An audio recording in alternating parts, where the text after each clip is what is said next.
In a remote village, nestled deep in the woods, there stood a decaying manor, known as the Hollow House. Its windows were boarded up, and the once grand front door now hung askew. The villagers whispered of its dark history, a family who had vanished without a trace over 100 years ago, leaving only a blood-stained mirror behind. One stormy night, a curious traveler named Thomas, intrigued by the legends, ventured into the village. The locals warned him to stay away, but his obsession with unraveling the truth pushed him onward. He reached the manor as lightning cracked the sky. The door creaked open as if inviting him inside. The air was thick with mildew, and every step he took seemed to echo through the empty halls. In the center of the grand foyer, he found the blood-stained mirror. It was large, ornate, and cracked down the middle. Thomas, unable to resist, gazed into it. At first, he saw only his reflection, but then the image began to shift.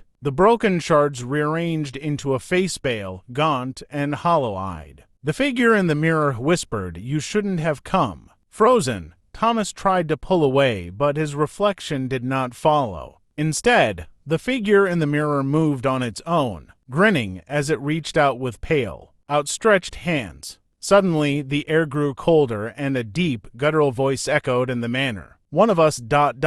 one of us ...